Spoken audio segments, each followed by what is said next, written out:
Alors, les événements criminels horribles qui se sont déroulés dans des maisons, finalement, et qui impactent la conscience collective et peuvent amener beaucoup de questionnements de la part des éventuels acquéreurs.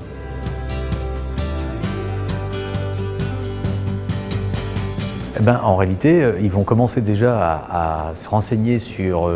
ce qui s'est produit dans l'immeuble, et finalement, il y a des situations que j'ai eu à connaître, comme l'affaire Flactif ou l'affaire Dupont de Ligonnès, où finalement de nombreux articles, donc de pouvoir appréhender le degré de notoriété, le degré de diffusion médiatique des faits qui se sont déroulés, la gravité aussi, puisqu'il faut que les faits soient suffisamment graves pour pouvoir générer finalement une réflexion chez l'acquéreur et soit susceptible d'impacter la décision de l'acquéreur. Et donc généralement nous procédons en déterminant la valorisation du bien dans le cas où il ne se serait rien passé, et puis ensuite nous appliquons un abattement, et cet abattement va finalement se fixer en fonction de la gravité des faits, en fonction de la notoriété des faits et en fonction du bien évalué.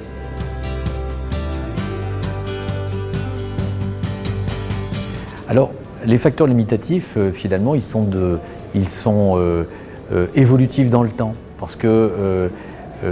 par exemple, une maison d'habitation qui deviendrait un restaurant ou qui changerait, qui ne serait plus un bien d'habitation, eh bien, verrait son abattement limité, puisque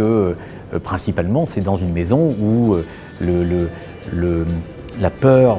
en tout cas la prise de conscience, est la plus forte. Dans un local commercial ou dans un restaurant, pas du tout. Donc le changement d'affectation du bien,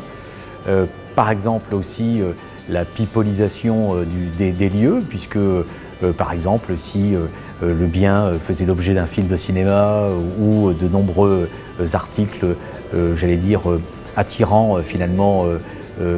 générant un aspect positif, puisque finalement on a la contrepartie de ces faits d'horreur, c'est finalement une attitude positive. Et donc si on a des facteurs positifs, finalement ils pourraient venir rééquilibrer et limiter l'abattement produit. Et puis enfin, il y a des facteurs limitatifs comme le nombre d'acquéreurs depuis le premier propriétaire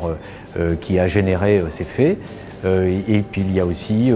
le temps qui passe, parce que forcément le bien, lorsque les faits sont produits il y a 10 ans, 20 ans, 30 ans, 40 ans, eh bien évidemment l'abattement se réduit petit à petit.